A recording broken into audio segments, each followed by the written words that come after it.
The ability to transform into iron. Karate Kid. Yeah, I just saw a Karate Kid. That's like Yeah. not very. Whatever.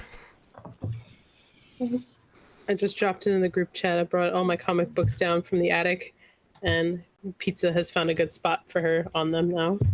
Nice. That is the new cat bed. Is a pile of comics. Yeah, exactly. I'd like to also draw your attention to all of their real names and home worlds, Alex. Gosh. Invisible Kid's real name is Jacques Focart. Whoa. What? That it is. Yep. Jacques, like the French. Quizlet, real name, an unpronounceable glyph in brackets. Unpronounceable, or you just didn't try hard enough? No, it says in brackets an unpronounceable glyph on Wikipedia. It's like Prince. Chlorophyll Kid. I still like Asbestos Lady. Hangs out with Fire Lad a lot, I guess. Fire Lad from the planet Schwar. Which is just war with an SH at the beginning. If you go further enough down, Porcupine Pete. Infectious Lass. The Calamity King, whose superpower is ability to cause accidents and disasters. And my favourite, of course, one of the last ones, Nightwind. Something we all struggling with. Okay, I was waiting for that. Who's struggling? I think it's hilarious. Not us married people anymore. Wow. Okay, we're all set up and ready to go for what it's worth, but we can keep talking about stupid superheroes. Chemical Kid.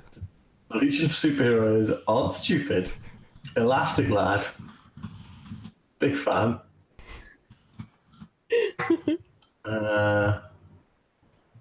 Starboy. Always a big fan of Starboy.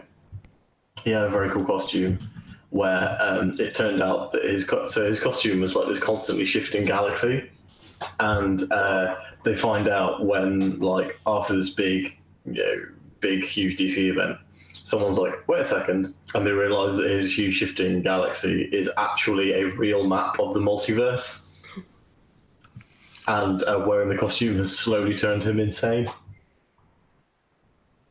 Dang. So there you go.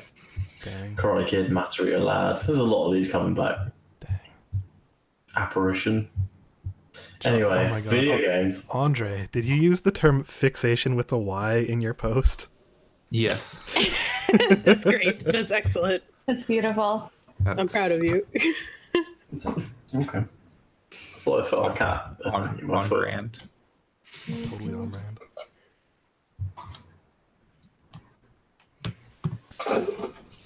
Pat says he's in row 5 at the Waypoint panel, but like, I was in row 1 at late night with Seth Meyers. Just saying. Get wrecked, Pat. I was in row 11 for AC/DC, and I could still feel the pyrotechnics. I thought you were going to say drugs for some reason. I could feel the drugs. To this day. Still contact high. Let's do this. Leroy Jenkins. Jessica almost bought World of Warcraft last night. Wow. I've almost bought World of Warcraft so many times in the last week, but then I'm like, no, you have no time. I've played like 1 hour and 20 minutes of video games this week, and it's the most video games I've played in a very long time. You want to switch? Yeah, I know, but I've been reading a load of comics on the train. It's bad. That's fair. Yeah. You got two. Did you see that thing about how there's a comics reader on Switch? Yes, I did see that, but I guarantee you it doesn't come out in the UK. Yeah, it's a bunch of indie stuff, so like it could. So we have a question from the chat. One Chris Edgerton asks, Sam, please explain why I have to pay $60 for new Destiny just because I didn't buy DLC. Because it's very important that you own all of the DLC. Important to Activision. Because they can.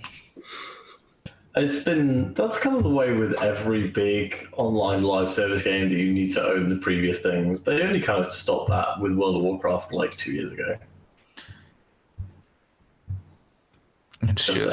It's jarring because when did they announce Forsaken? Before E3? Yeah, it was before E3.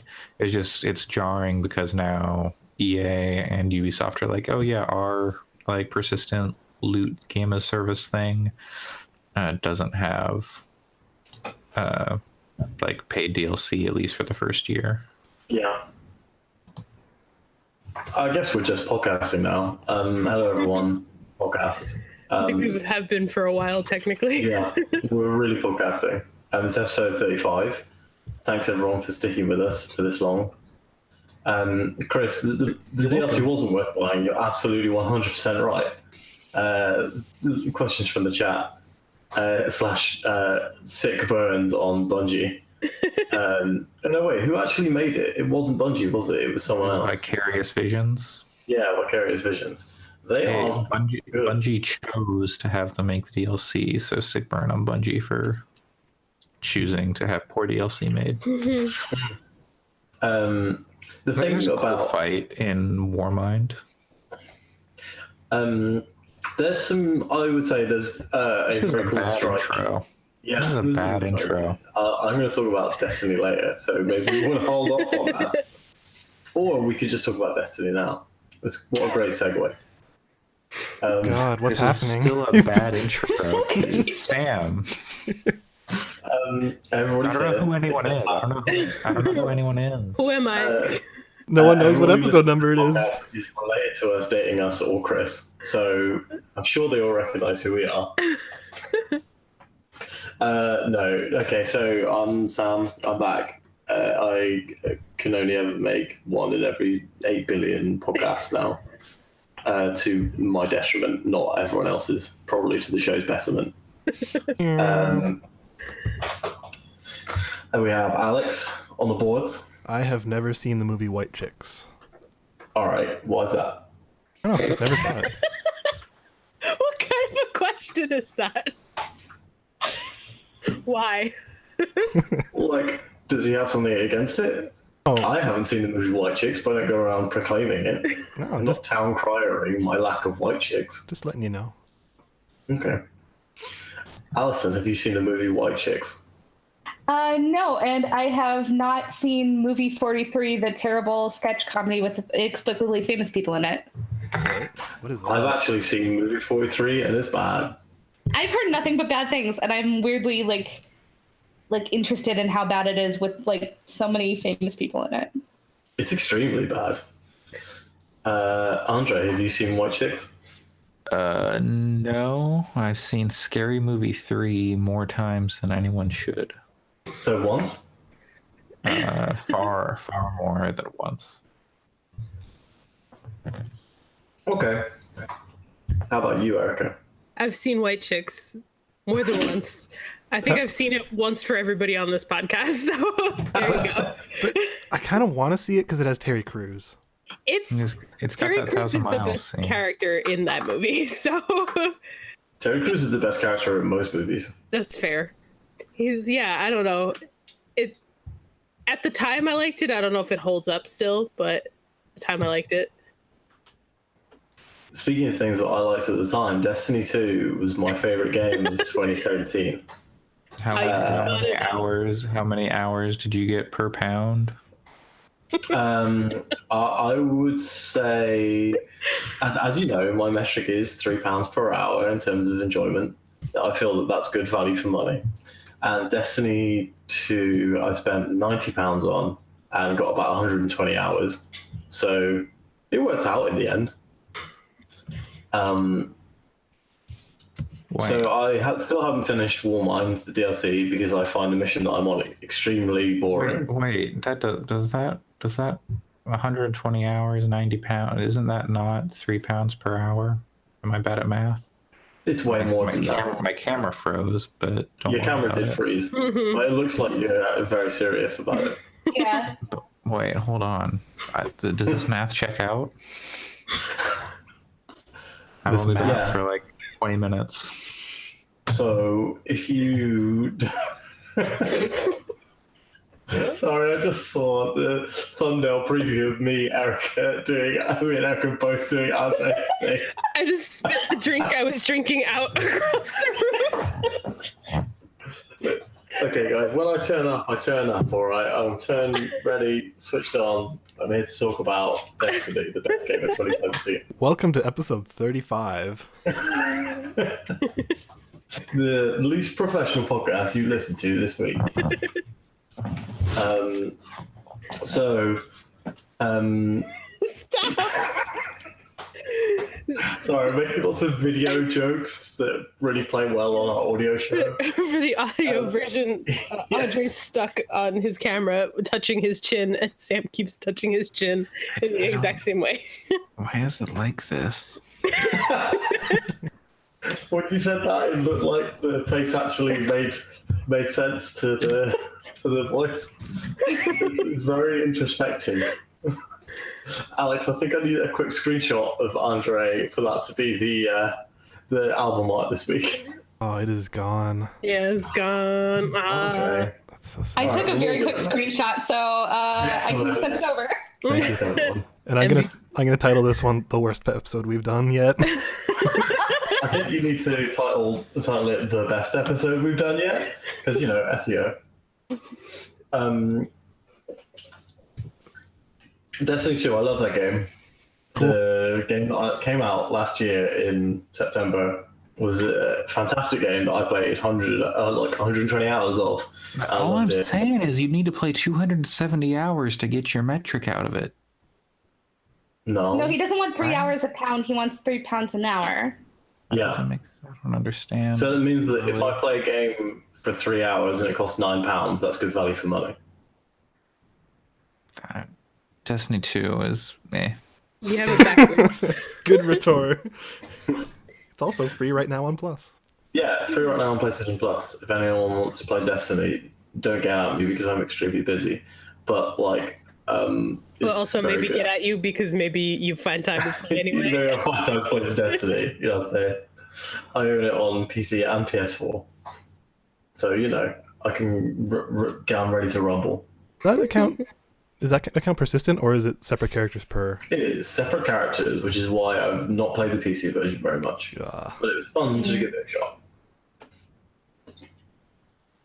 So, today I played Gambit, the new PvE/PvP mode that they are debuting in Forsaken. It's on a 24-hour trial right now, and so it started about 5 hours ago, and is running until 19 hours time from now. So if you're listening to this podcast on Monday, sorry, but it's interesting. So I was really hyped for Gambit. It looked like something that I would be really able to get into because I don't really like PvP in games at all, and especially not really in Destiny. The problem with PvP in Destiny is that the people who play PvP are super into it.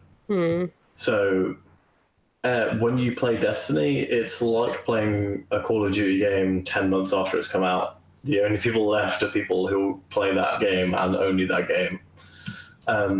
But it's like that on day one because Destiny 2 and Destiny 1 were very, very similar, and your skills just 100% transferred across.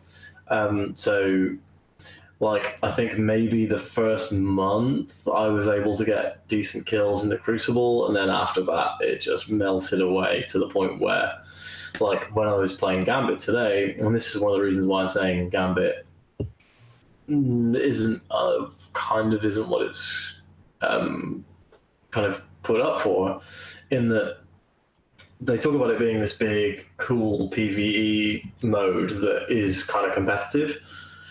But there's so much PvP in this mode that I don't know whether it's really what I wanted personally. So to give you an overview, Gambit is basically a competitive horde mode. So there's 2 teams of 4, and you are there are like waves of enemies, and the announcer will say there are enemies at the beach, there are enemies at the ruins, there's enemies in these different sections of the map. You run there, you kill the enemies. Every enemy you kill drops a certain amount of motes of light. You bank those motes. If you die with them, they disappear. That's it. They're gone. But when you bank the motes, if you bank enough in one go, you can do disadvantage for the enemy team. So if you bank 5, you get a blocker enemy, which stops them banking motes until they kill it. If you bank 7, like 10, you get a big blocker enemy that's really hard for them to defeat, and so on and so forth. There is, however, there's portals in the game which will let you invade the other team's map, and they come up super frequently. And when you go onto the team's map, you have an overshield, your weapons do more damage, you gain super faster. Basically, you're hard as nails. And the enemy are already not focused on you, they're focused on like the fight. So like, for example, a fairly average Destiny PvP player, if I might even say poor, was able to get almost a full team wipe. I killed 3 out of 4, and the 4th guy sniped me from the other side of the map. The 4th guy who sniped from me from the other side of the map then proceeded to invade our side of the map and sit in a corner and snipe our entire team, then return to his side about 4 or 5 times, which caused us to lose the second round of the 3 rounds. The first round and the third round we absolutely dominated, but yeah, that second round, the guy just literally was constantly invading and taking us down, and it was really quite frustrating. So, but yeah, so it's good. I would massively prefer it to playing Crucible or like Trials of the Nine or something like that, but it wasn't what I was hoping it was going to be, which was a non-PvP alternative to get some of those PvP rewards. Wait. So is it different rewards from Crucible, or? Takes from the Crucible prize pool. Okay. Oh, but you thought it was going to be not PvP? What? So they basically were saying this is the PvP mode for people who hate PvP. Yeah. I and the people I played with hate PvP, and we were not super enamored. Okay. There's still too much PvP in it. Like, what I would have really liked is if the invasions were like sparse, and maybe like you would have 2 or 3 opportunities per match. But for example, in the second round, another third round, when we were winning, the enemy's portal was just constantly open, so they could send a person through, and like try and mess with us. That seems like they should fix that. Yeah, I think it might be a balance thing because we were so far ahead. So when you fill the meter of motes and you've collected them all, a huge boss appears, and it's the equivalent sort of strength to a strike boss. And when you kill the strike boss, you win. But if you die whilst fighting the strike boss, or you die to an enemy, you die in real life. Yeah, you die in real life. And in the Matrix. No, it heals the primeval, which is the boss enemy.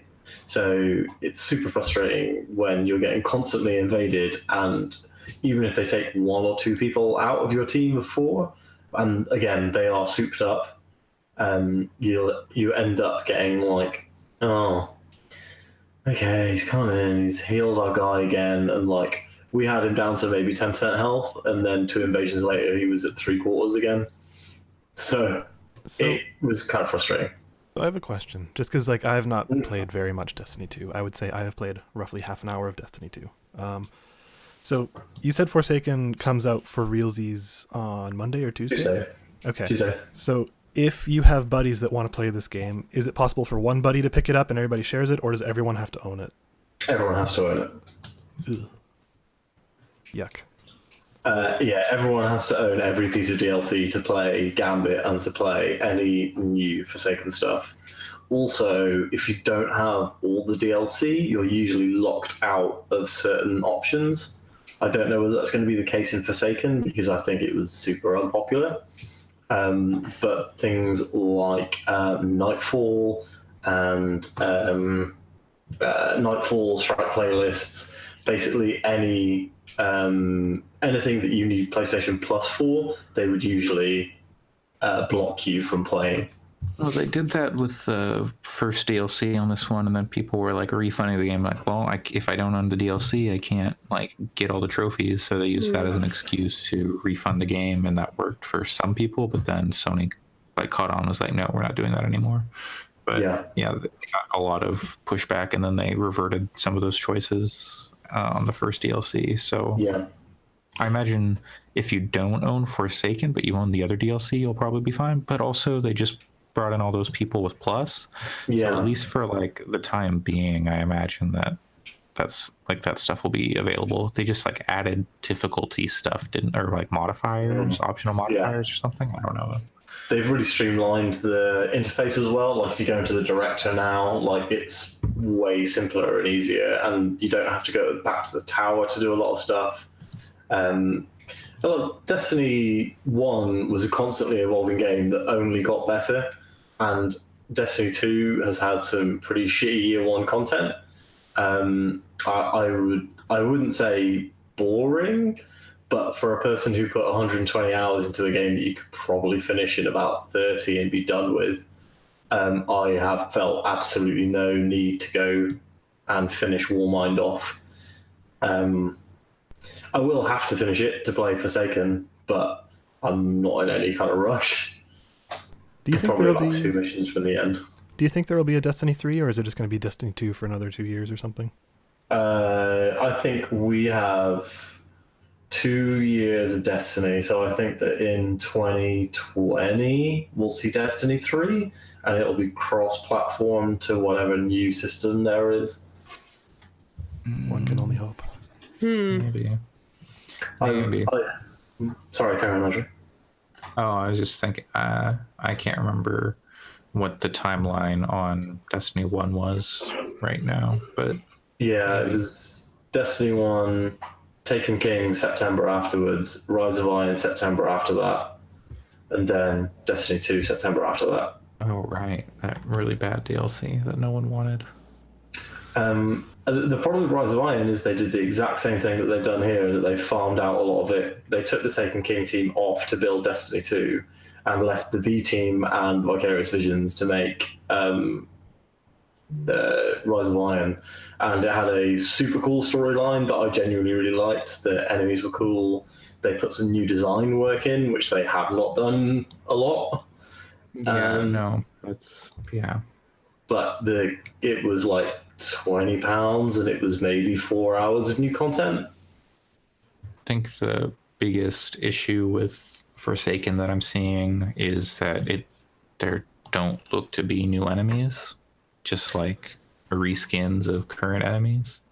I don't think there are ever going to be new enemies. Like, I think that if they... It seems like they've set up some stuff with like the darkness stuff, and like there could be like another faction.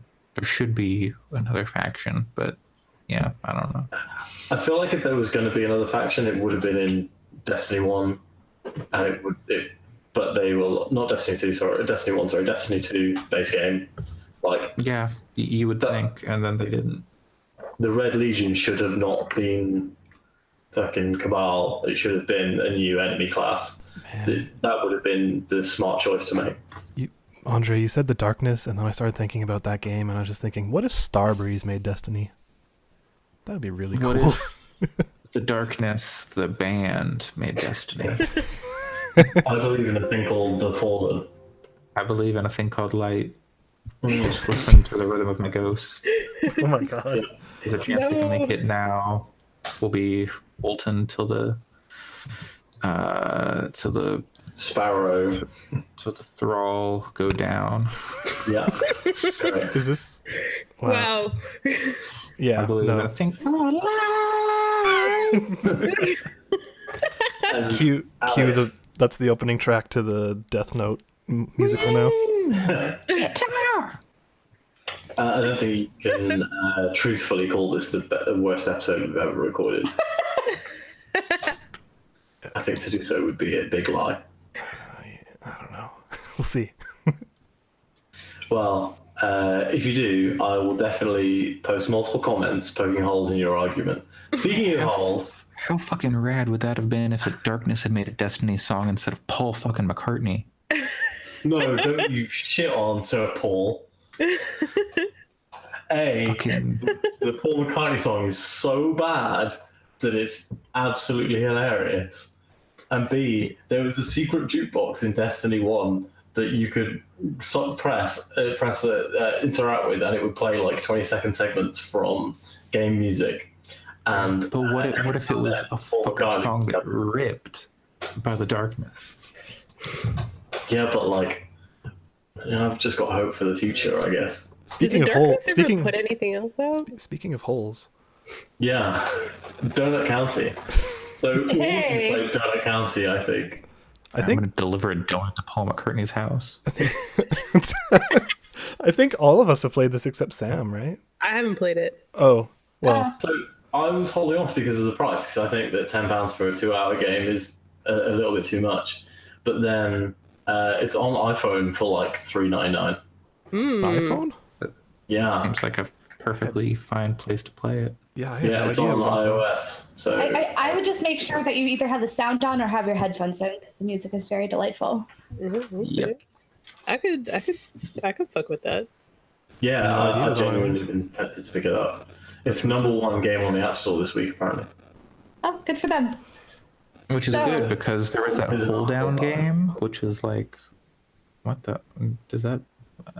There was that hold down game that was just like, it's just Donut County, but without like the personality. There's a big hole. and Oh, things hold fall down in it. so good. No, The- Hold.io or something. Yeah. okay, I was so maybe I'm thinking of a upset. different game. After listening to the podcast, I must have been playing Hold Down, and I'm kind of addicted to it right now. So good. Oh yeah, right? no, not hold down. It's really good. It is like hold.io or whatever, and I So- think that's free. I bought Hold Down and then I bought Edit that out. Wordscapes. Don't give them promotion. I don't know where we Donut start with, County. I don't know where we start with this. Have you guys previously followed Ben Esposito, the creator of said game? What other Not- games he made? Done. Particularly. No. Well, I mean, I've What else was Donut he County's been on my radar for quite a while because I feel like the trailer is very memorable and the game is so distinctive that I've been pretty highly anticipating Donut County for a long time. So I've been following him, but I haven't really followed his other work. I'm Oh. on the App Store right now, and it says that he was a designer on What Remains of Edith Finch. Hey. We don't know about that game. Okay. No, I am familiar with some of his work. And like, also the Unfinished Swan, but I don't know that game. no. Hey. That's the least interesting of what he's worked It- on. Okay. He has Although worked, that's pretty he's worked speaking. on Bubsy 3D. Bubsy visits the James Turrell retrospective, oh, that's what it was. Yeah, that game was amazing. and the Sonic Dreams collection. If you have not played the Sonic Dreams collection, you should play the Sonic Dreams collection. If you have not played Bubsy 3D with the museum and you destroyed the Applebee's, that's something you should definitely be That's playing. You should also play Bubsy 3D. Bubsy visits the James Turrell retrospective. It's so good. But that makes this game's attitude make a lot more sense to me. Yeah. Just so Yeah. friggin' charming.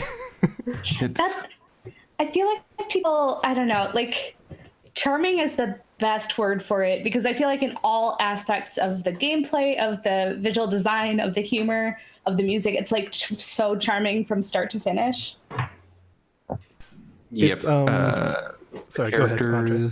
Yeah, the characters are really just like quippy with each other. Like the story is very slight, but I don't even slight story. It's light on story.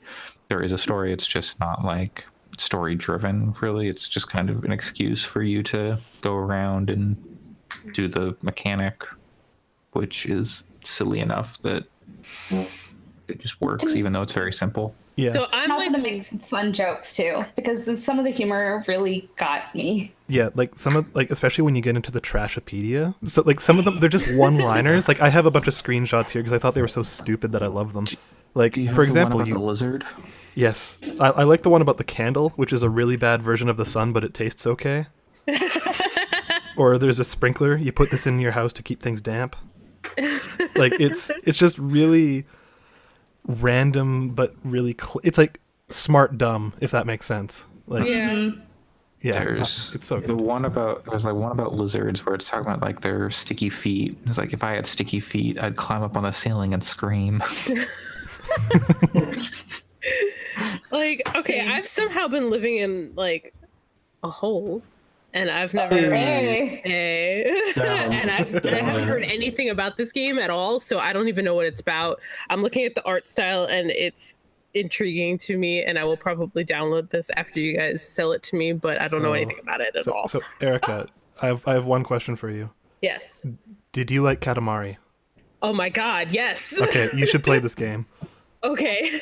So basically, it's the mechanics of it are reverse Katamari, where when you get stuff, instead of making your Katamari bigger, it makes the hole that you're using to scoop up all these things bigger.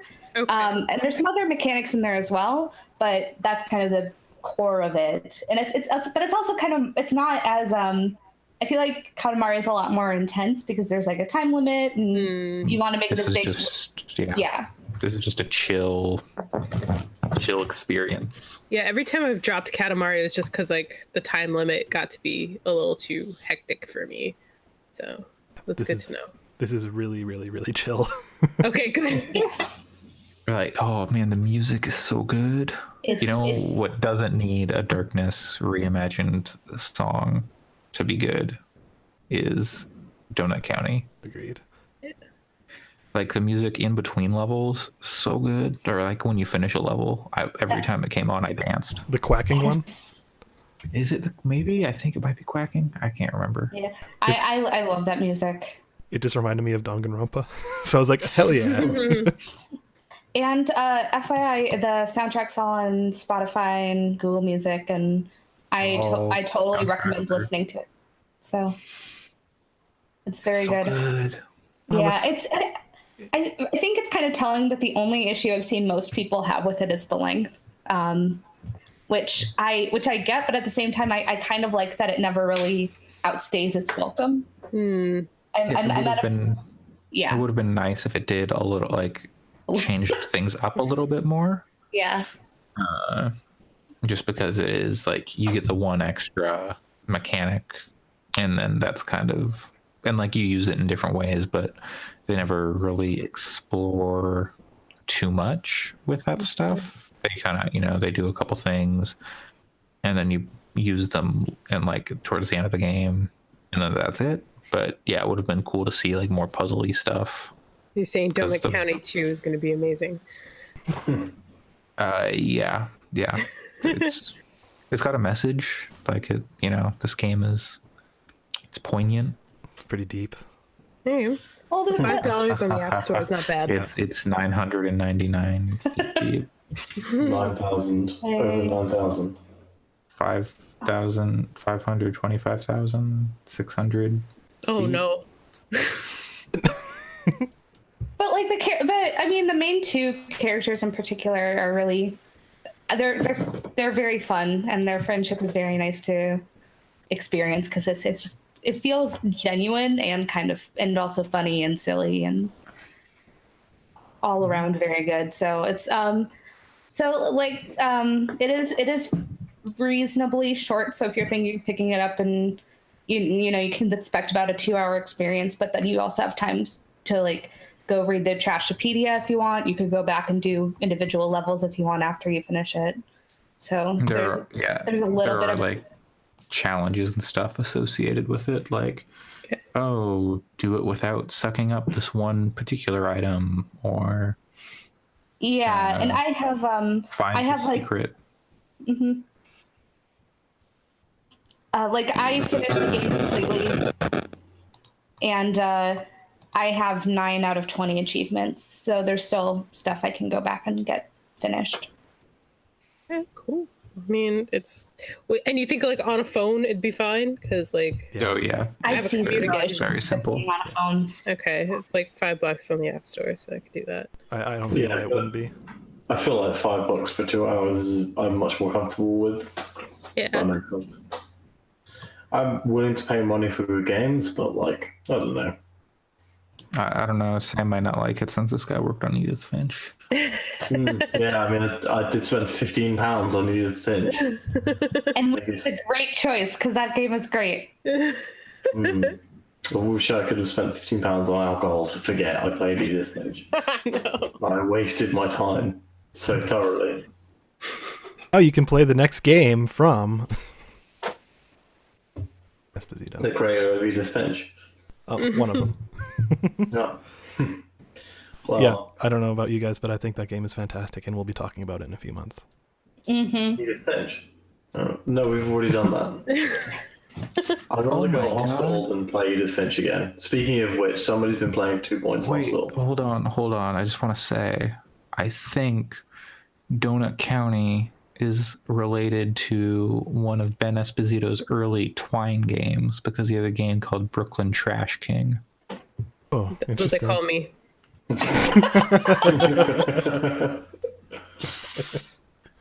Oh, Yeah, that story Okay. gets real dumb, by the way. it's very good. Yeah. Anyways, Take the pickle. What about 2 Points Hospital? so I imagine I'm the only one that's played this week. Yeah. I played a lot of Theme Hospital as a child, so I could get on board with it. Dude, yeah. As soon as I saw that there was going to be a spiritual successor to Theme Hospital coming out, I was very excited. Okay, I don't know what that is. Have you played like old school sim games, like let's say SimAd, Sim Tower, No, but I'm like familiar. or like Dino Park Tycoon? I haven't, but I'm Roller aware. Coaster Tycoon. Did you play Roller Coaster I Tycoon? played Roller Coaster Tycoon. So Theme kind of Hospital similar. was basically one of those kinds of games, but you're building a hospital. And Okay. this It's very is funny. yeah, like this is like a huge expansion upon it, and I think everything about it is like 10 times to 100 times better than what was in that game, which was already an exceptional game. So like it does some really cool stuff that I haven't really seen in games before, where it's like it's kind of split up. Now hear me out. It's kind of split up like Overcooked 2.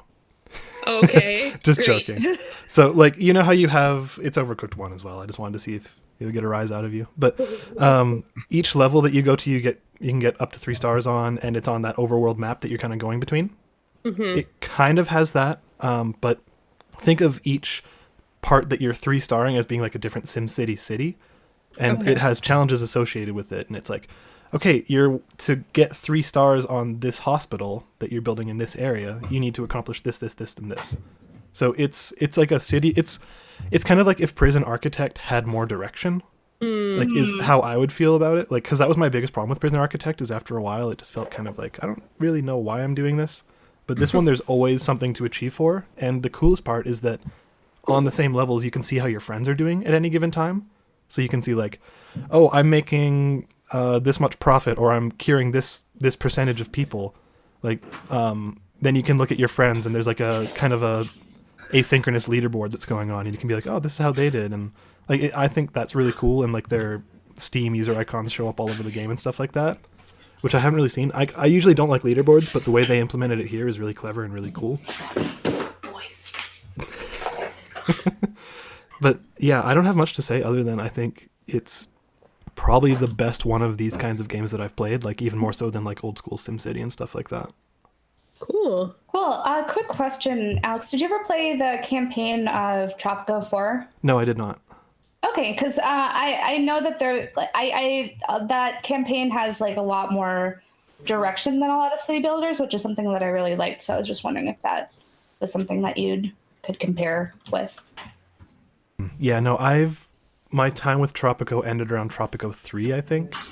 So unfortunately I didn't see that. But yeah, I have only played 4 hours of this, so there's like zillions more hours to go, but I'm definitely going to be putting a ton more time into this. Like, and to be honest, like these aren't usually my kind of games. Like I usually kind of burn out on them because of the lack of direction. But yeah, I can see myself sticking probably a couple dozen hours into this. It's really deep and really fun. And it has a sick soundtrack. Yeah, I'm super interested in watching this. Also, playing this because I played a lot of Theme Hospital. So, yeah. There's a lot going on, but it's never overwhelming, which is really nice. It sounds really fun. I do the exact same thing with those types of games where I kind of fall off them pretty quickly because of I don't know, like that lack of direction. So I might have to take a look at this sometime.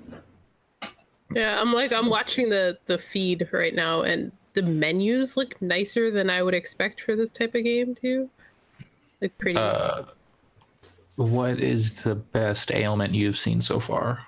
Man. Heads in it. The balloon heads in it. I think there are, but I haven't hit them yet. But aren't those light bulb people for the lightheaded? Yeah, so if there's people who get lightheadedness and their heads are literally light bulbs, so to cure them, you have to put them in a machine that pulls the light bulb off. That's cute. Yeah, it's stuff like that. Like, it's no real illnesses, really, but all the ones they have are really cute. Lightheadedness is my favorite so far. There's a couple others. Like, one of the ones that I really like is that if a patient dies in your hospital, they just, like, fall on the ground and just die, and then they become a ghost. And they will haunt your hospital unless you have a janitor who has experience in busting ghosts.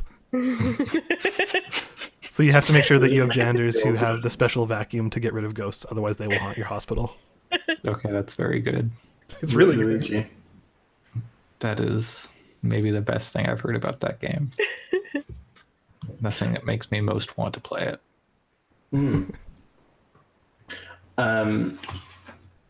So, Persona 3 is a good game. How about I would agree. transition into that? That's a good transition, and I would agree.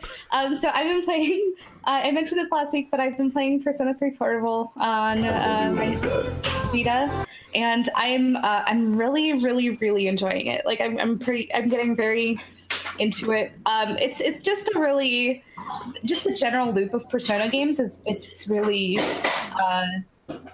really fun for me. The whole kind of, you have your day life and then you have your dungeon crawling at night life. I think both of those, I think that really works well for me. And then also all the social link stuff is very character driven, which I always like.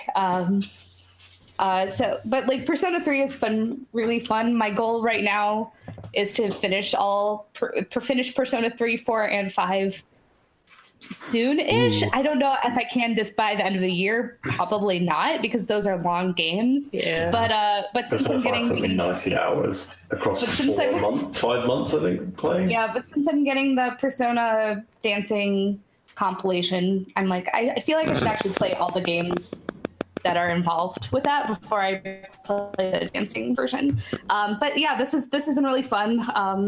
I feel like, I don't know, just in general lately I've been really into JRPGs and turn-based combat in particular. So there's something really fun about being able to mess with stuff like fusing personas, for example.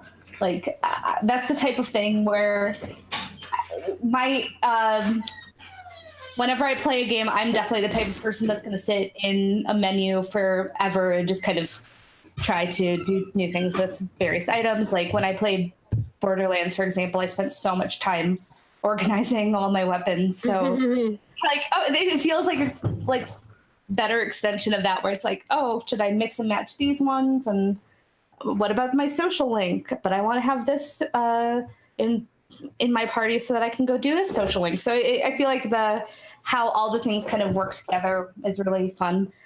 So yeah, I'm like, if you guys have played it and remember, I'm past like level 100 of Tartarus right now. I'm in this middle of summer break, and my party just got a dog and a robot, and I love them both. Awesome. Amazing. Yes. I haven't played 3, but I'm excited about it. Yes, I was just like, I can have a dog in my party and a robot. I'm like, this is the best. I can bond with both of them. Like, what? There's nothing wrong with this game. Allison, have you played Persona 4 before? I have not. I have Golden now that I have my Vita, so I'm gonna play it after. Yeah, I think even going from Persona 3 Portable to Persona 4 Golden, you're going to notice so many quality of life changes. Like, they added so much to that version that made it just so much more playable. That's actually partly why I played Persona 3 Portable first, is because I had that kind of feeling of, oh, if I go from Persona 4 Golden to Persona 3 Portable, will it just be, how playable will it be? So I just kind of wanted to go with the, get used to the lower quality of life bits so that I can enjoy it instead of going backwards and going, oh, this is annoying. Mm-hmm.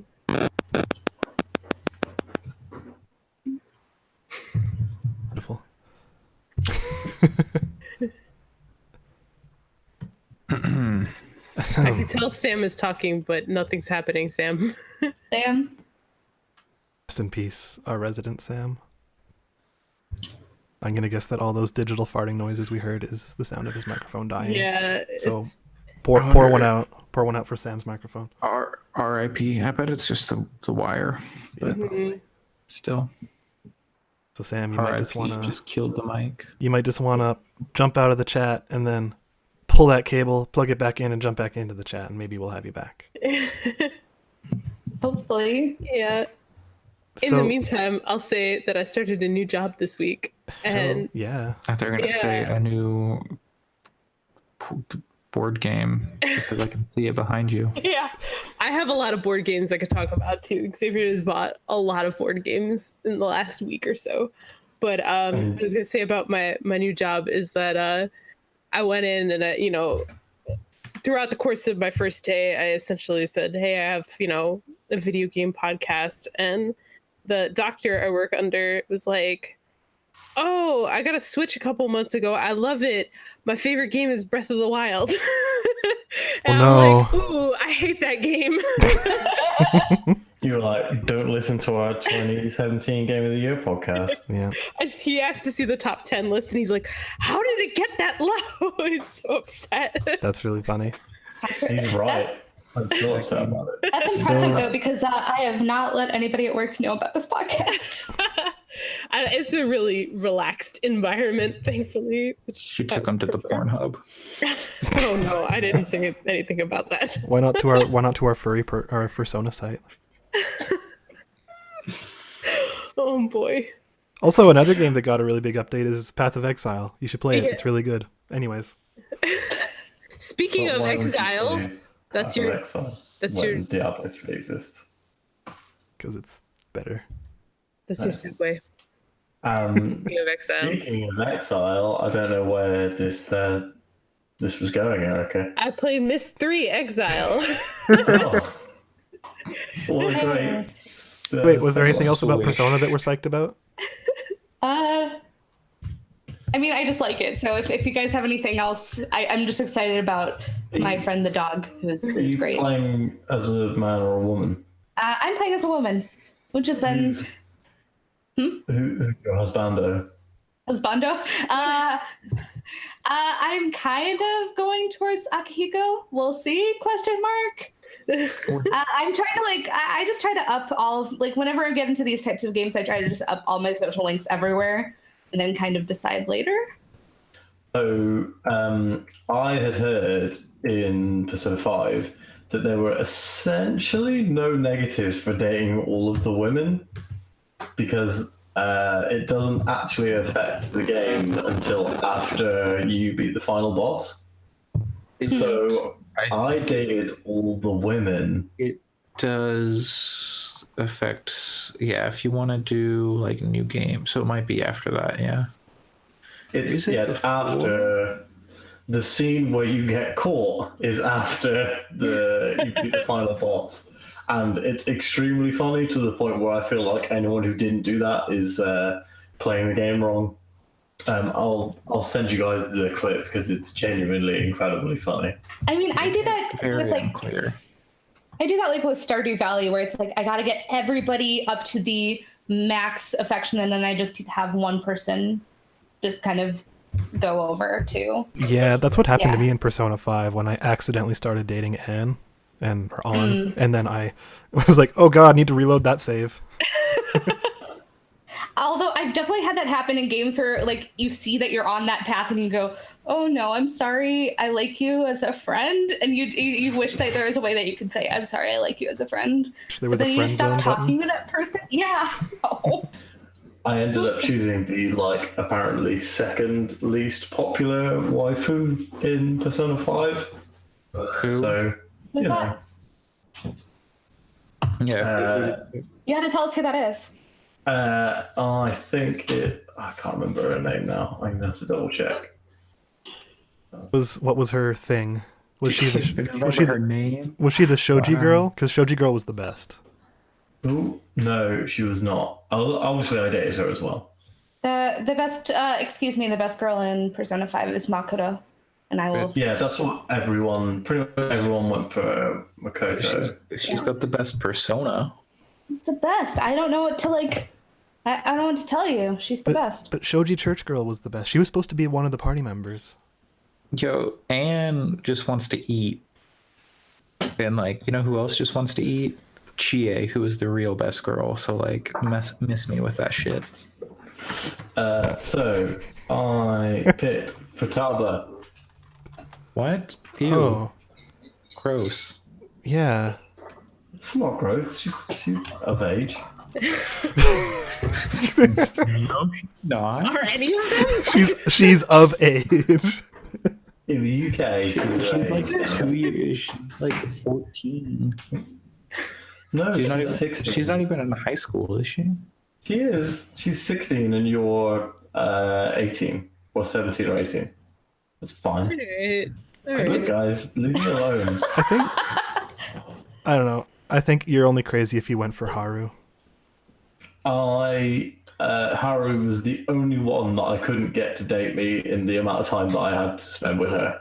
You only Because get her I for wanted like to a spend month. time with other characters because she's boring. It's because they don't give her enough. They don't give you enough time with her.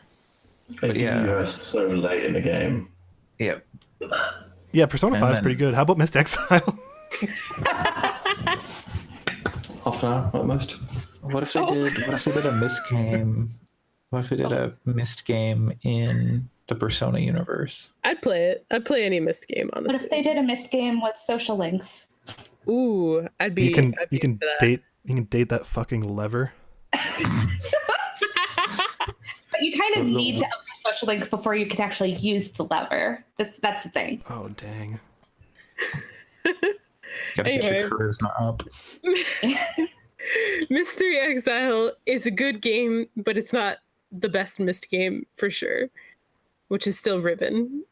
Which is it's the best game, period. But yeah, Mystery it's definitely a good game.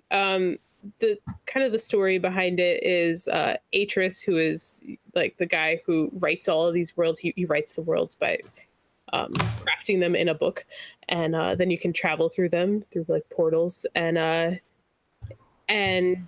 he kind of created this age to teach his sons how to like navigate in worlds or teach them like life lessons and stuff like that. And you can kind of tell that it's maybe a little easier than any of the other games that I've played in the series so far, which are just Myst 1 and 2 Riven. And it has more of like the Myst 1 feel in terms of there's like a hub world that you kind of go into different ages, and then those ages there's like a puzzle that you need to complete by doing smaller puzzles, and it has that, which Riven did not. Riven was kind of like I hesitate to say open world, but it's kind of an open world. It's just a smaller one. But yeah, so the puzzles in it are definitely easier. Some of them are definitely better than others. The one that's showing on the chat right now is actually my favorite world, Amateria. That's definitely by far the best one. And the other ones, though, like was kind of a little bit pixel hunty in terms of finding turnoffs that you were supposed to go down like this path. Like I went up and down like one path for like a half an hour, and I just didn't see a turnoff for a while. And then eventually I was like, oh, can I click that? And I did, and I can click that, turns out. But it's still a good game, but it's definitely like some puzzles are extremely difficult, but most of them feel a little dumbed down. But I'm not mad at the game. I should say, for full disclosure, this is like a re-release. Disappointed.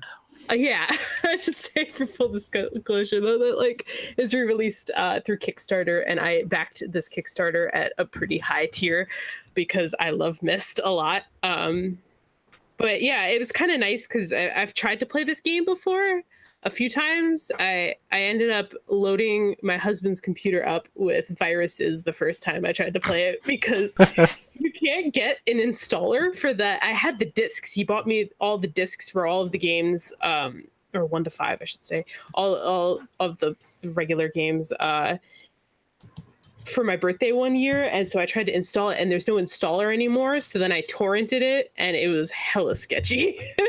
I don't recommend doing that. Please don't do that. But you don't have to anymore. And I also bought it for the PS2, and there was like a 30-second load time, 30 seconds to like a minute between each frame. Ooh. And it's a game where you sometimes have to click like, 30 times or so just to get from one place to the next, And so it was, I finished a whole age in that, because that's how much I love Myst, but it was unplayable, really. Wowie. Yeah. So the nice thing about it, and I don't want to give that much away, but the nice thing about it is the endings of all of the ages feel like they've been wrapped up really well. Like it's all like okay, for sure that you finished everything you can do in this place, even though you can always travel back to like the hub world at any point. But it's very good about showing you like, okay, you did everything because I'm going to show you all of the stuff you did by like some kind of, you travel around the age in some points. And the one that I really like, Amateria, does it in a really good, really satisfying way. If you like pinball, you should play that. But the story also I thought was really good. The kind of the stories that Atreus's sons, Sirius and Akinar, you'll remember from regular Myst, they're like the two dudes trapped in the books. They apparently, we found out, captured this guy named Savidro, and like kept him captive for like 20 years apparently, and we just found out about it. And we know they're terrible people, but yeah, so this guy is kind of trying to take revenge on Atreus, but Atreus sends us instead. And so it's kind of just figuring out like why this guy is so upset with us, and like all the horrible shit that's happened to him in the meantime. But there's all the acting. It's like Savidro is like the most overacting actor I've ever seen in my life. It's just really aggressive, which I mean, there's FMV in this game. It's kind of, of the time, but it's a lot. Myst stories just sound like a soap opera to me. They're pretty, yeah. I'm really into the lore of Myst. I really like it a lot, but yeah, it's a lot. These are the days of our Myst. But I'm glad I played it finally after trying for years. And I wouldn't say it's a bad game. I say if you really are into the lore and you liked the other two a lot, that this is not a bad game. It's just not as good as the first two. I like how we're talking about, if you like the lore, get this brand new game that came out in 2001. Listen, it's new to me. It's just re-released, okay? It's true. But yeah, it's a really good game. Other than that, I've kind of been playing a lot of board games, which you can see kind of is going on behind me. And my husband and I have a deal that I want to buy some very expensive concert tickets. And what concert? He's yelling, what concert? We can hear. It's BTS. I want to go to a BTS concert a lot. Behind the scenes. I mean, So yeah, you should want to go to that. It's a great concert. I want to. Xavier won't stop making fun of me, and he also won't go with me, so I have to go alone. But yeah. So any money he spends on board games, I get the same amount of money towards my BTS tickets. I love it. So we've been playing a lot of board games. That sounds like a really poor way to budget.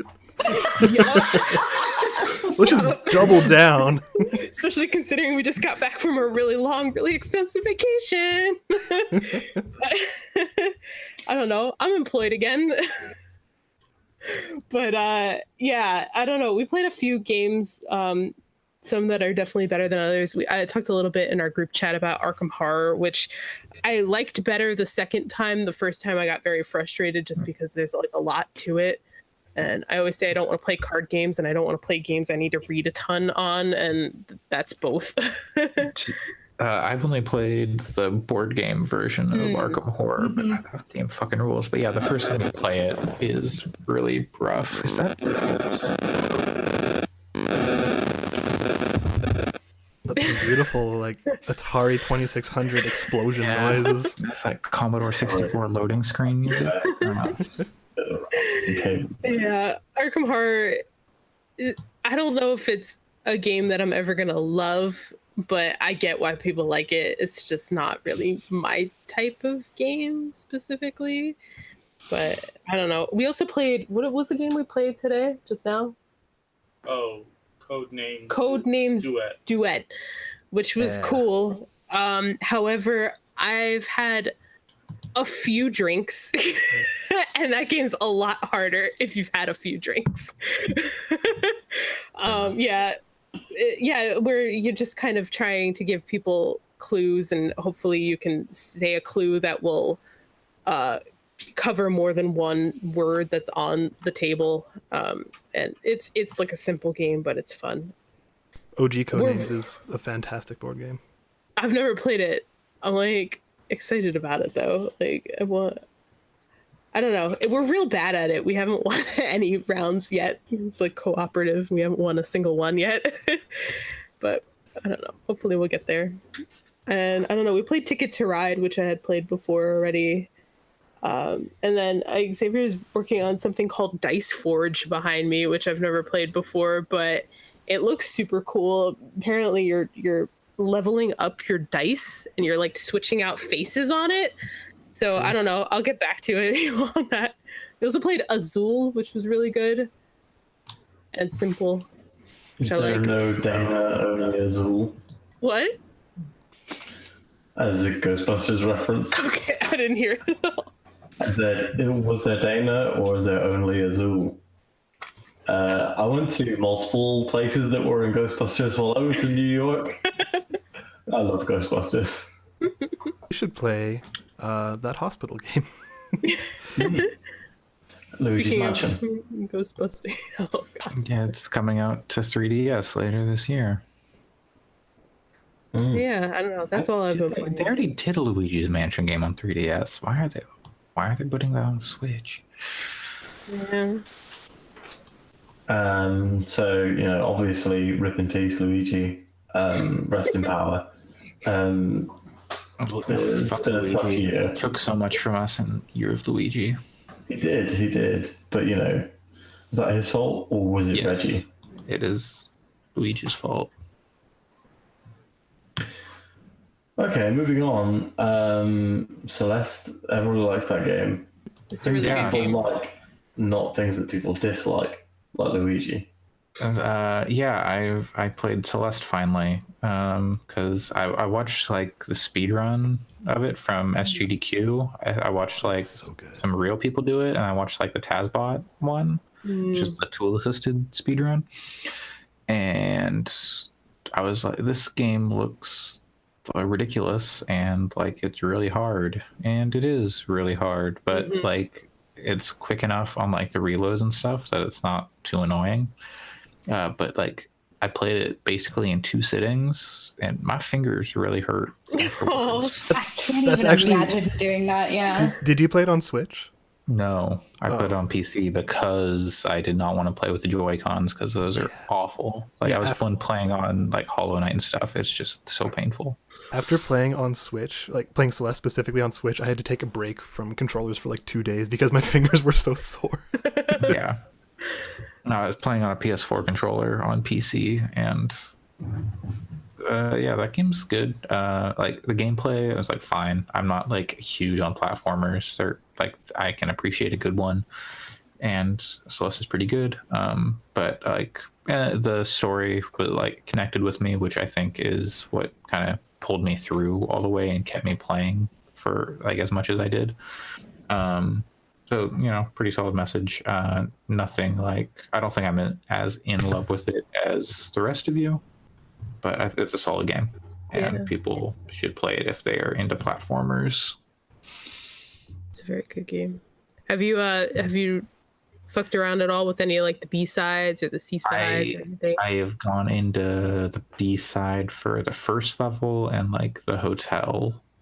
And then I was like, nope, I'm not good enough to do any of this. Yeah, they get real nuts. Yeah, I feel like that's something I'd like to be good enough to do, but at a certain point, I haven't played it since I finished it, so I don't know if I feel like I've probably lost all of my skill at Celeste to actually go back and play it. So, like, Yeah, it's really fascinating as like a speedrun thing because of like some of the mechanics where like you don't lose speed like in certain ways, like your speed is uncapped, so you can just keep increasing like your speed throughout a level if you like keep doing the right moves, which is really interesting.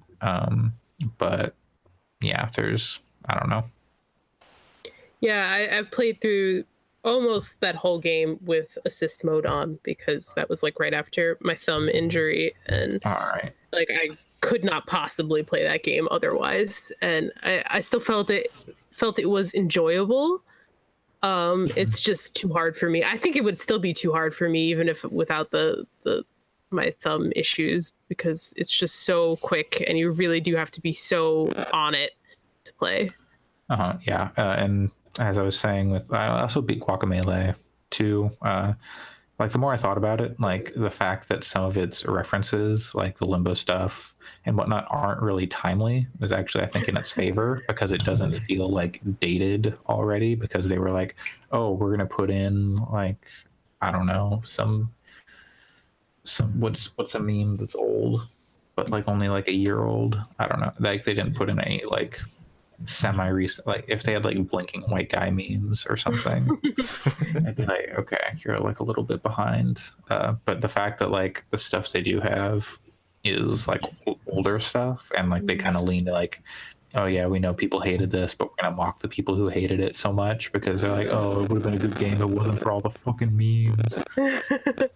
Like who just like hated it so much. I thought that was pretty funny. And the Street Fighter stuff where you beat up the guy's car, pretty solid joke. Yeah, that game's good.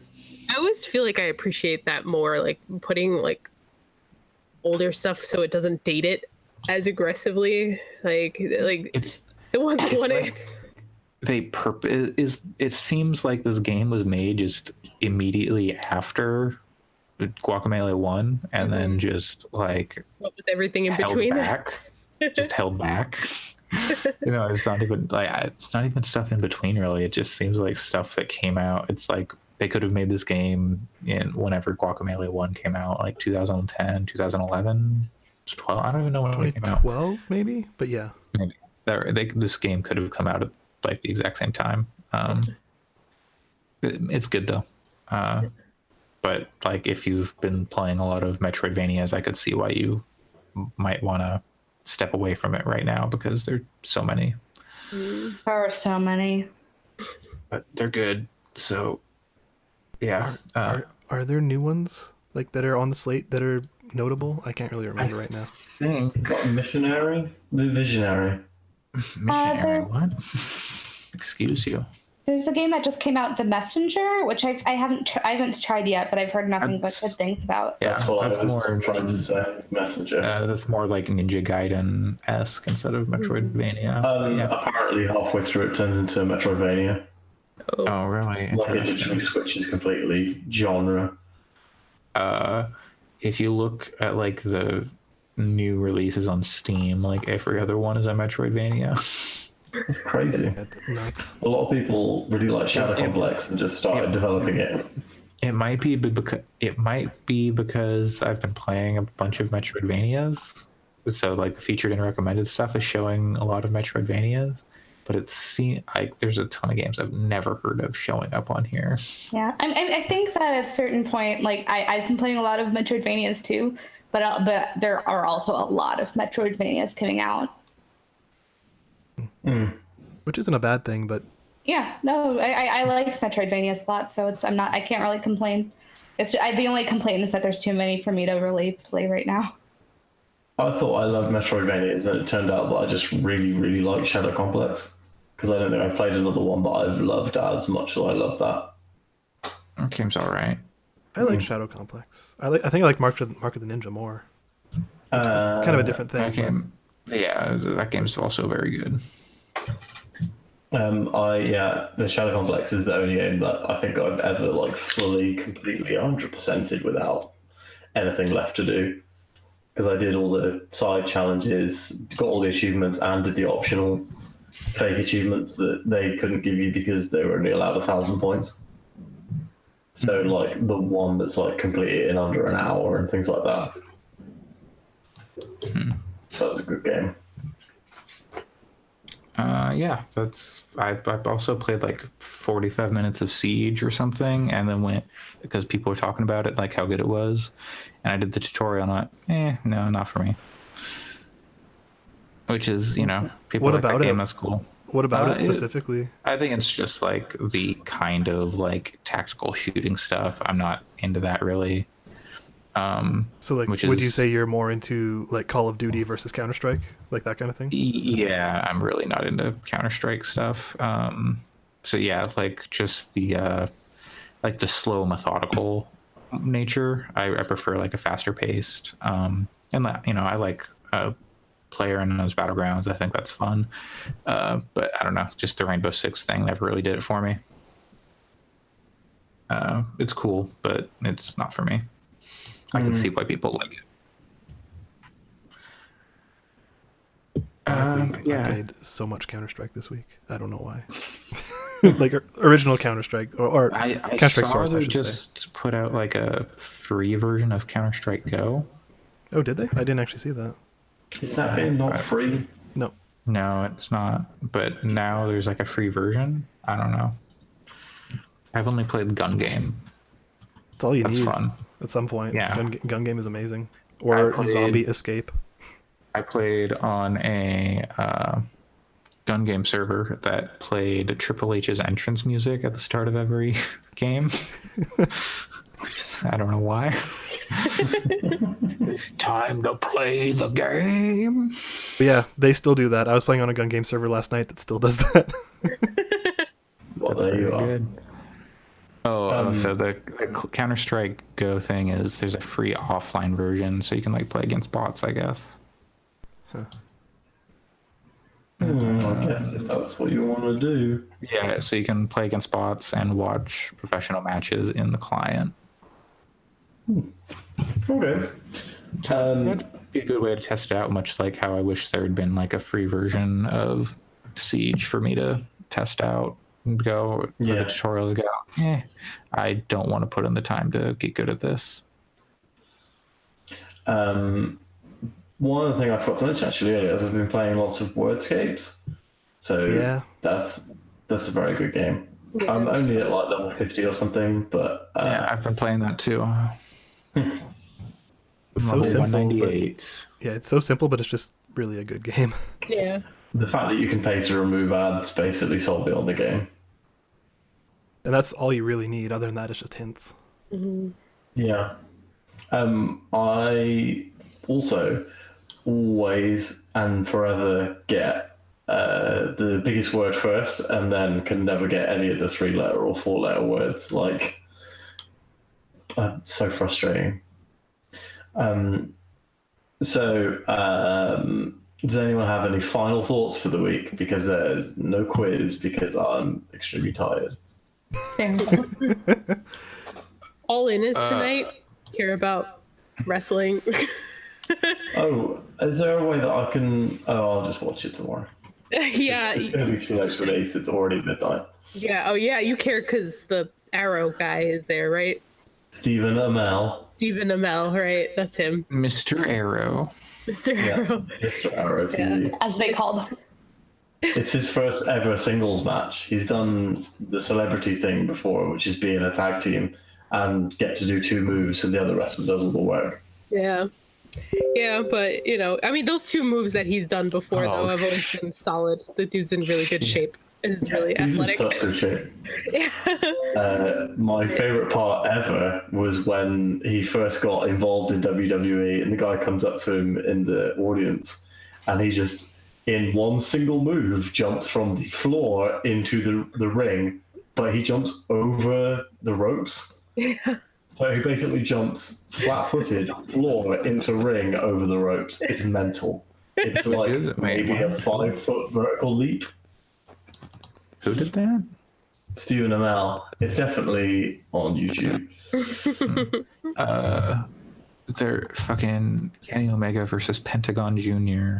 That's like the one thing on there I want to watch, because that's like the one match where I know who everyone is. Do I know who Phoenix is? I might know who Phoenix is if he's from Lucha Underground, much like Pentagon Jr. If you're not watching Lucha Underground, what are you doing with your life? I'm not watching Lucha Underground, and I feel like I should. Wait, You should be. Wait, Allison. Because you're not into wrestling talk either. How's the Star Wars watch going? Pretty good. I haven't gotten too far in it, mostly because I'm on this season 1 of Clone Wars, which I've heard it gets better. Pat has assured me it gets better, but season 1 is so boring. Is it CG Clone Wars or Gendy Tarkovsky? It's the CG one, because the first one is apparently not considered canon now. So, and I'm trying to just do all the canon. So, but the first season is so boring that I'm just like, the episodes are only like 30 minutes, but it feels like they're over an hour because it's just not great. So, I struggled through season 1 and 2 of Clone Wars, and then was like, do you know what? I give up. Yeah, and I've heard it gets good in like season 3, but I'm like, oh, this is a lot. That's a lot to power through. And I mean, like I did recently rewatch all 3 prequels, and those aren't good, but they're actually they're funny, and I could post on my Facebook when I got to the I hate sand part, and that was enjoyable. Whereas this is just kind of dull. So we'll see. I've like I said, I've heard so many people say that it gets good later. I just normally don't have that much patience for shows, so I just need to. Maybe this is my cue to go watch some of it tonight as I pack for my vacation. I've been watching Amazon Prime's Jack Ryan, and that show is okay. I really like political military thrillers, though, so I'm kind of involved. I love John Krasinski. I put Agents of S.H.I.E.L.D. on last night to watch the newest season. That new season's actually pretty good. It's all right. I'm like 5 episodes in. I'm confused. Yeah. I think there are some holes. Unless they wrap up those holes, There's a lot of weird stuff going on in season 5. Questioning the logistics behind this whole thing. Yeah. Who's questioning the logistics of a sci-fi show, but I don't know if that's how rough the logistics are in Agents of S.H.I.E.L.D. Anyway, yeah, I think. Yeah. So this has been the Agents of S.H.I.E.L.D. Star Wars podcast. Everyone who is currently on this podcast should watch the wrestling clip that I sent you, which is the last time I think I said that. It's very good. You only need to watch about 20 seconds of it, but it's a lot of fun. and you get to see how extremely ripped Stephen Amell is. He's kind of great. Anyway, so video games are great. We're going to talk about them again next week. Next week, I will have my game of the year to talk about. Calling Yeah. your shots. Yeah, Dragon Quest XI. You're finally gonna play Donut County. And I will see if I can play Donut County, but I think I will probably not end up doing it. But Interesting. you have train rides. You have the I do have time. train rides. You're right, but I also have I've been reading a lot of comics. If anyone is interested, by the way, the James Tiny and the Fourth run on Detective Comics that finished about 3-4 months ago. It's like 30, 40 issues and is absolutely fantastic and should 100% be watched. We should probably record that podcast. Yeah, we should Sam, make a podcast. Sam, you're a dirty liar. You said he jumped from the floor into the ring. He does not jump from the floor into the ring. All right, well, you do it. You do what you do. When I was a teenager, I probably could have. None of us are teenagers now. I haven't been a teenager for No, I'm not. 13 I'm not years. saying he's not fit. I'm just saying you lied. You false advertising. I think in England we call it embellishment, as long as it's ratified by the Queen. Thanks everybody Did for we listening. sign off today. on this podcast? Definitely, Her Majesty's favourite podcast, Royal Fix. All about the corgis. Rest in peace. Do we need hats? I think we need hats now. Alex has a hat, but Every woman on the podcast has to be wearing skin-coloured tights. I mean, That's a big thing, by the way. English newspapers are talking about a lot how Meghan Markle has to wear tights now. you can't see me below the waist. How do you know what I'm wearing? Okay. I'm wearing a dress and pajama pants today. I was going I to say, appreciate that choice. Alex, I was going to say, the camera under your desk, but then I thought, why would I tell you about it? So thanks everyone for listening. We'll speak to you next week. I've been Sam. You can find me on the internet. Because if you listen to this, you probably know me already. Alex? You can find me on furryforlife.org/gamingfix. And pornhub.com/coolslaw, which is COO. SL4W. Yep. that's gimmick infringement, brother. Whether they are lying to you. Alison. You can find me on Twitter at ITERSERENYTY. And I normally don't post a lot to Instagram, but that's also my Instagram. And I'm going on vacation tomorrow, so I'll be taking a lot of pictures. Heck yeah. I'm actually very into my Instagram, so if you want to follow me on Instagram, it's SGCH, Sierra Golf Charlie Hotel. Yeah, but that's not going to have That's what it pictures of stands for. Montreal. Sierra Hotel Echo India Lima Delta Shield. The Shield reunited on Raw last week, 2 weeks ago. Wrestling seems like it got good again. Was it ever good though? Where can they find you, Andre? Can they find you in the ring? Jumping over from the floor to the ring? He was on the apron and jumped over the top rope. I've seen so many wrestlers do that. You built it up so aggressively. See, yeah, no, see, My he's a memory of it casual. was foggy because he was so cool. I was like, wow, you jumped from the floor. I mean, he can do the salmon ladder. That's pretty impressive. That is impressive. Welcome to Sam's podcast, his folk The Mel band, Fix. Foggy Wrestling Breakdown. That's his favorite folk song.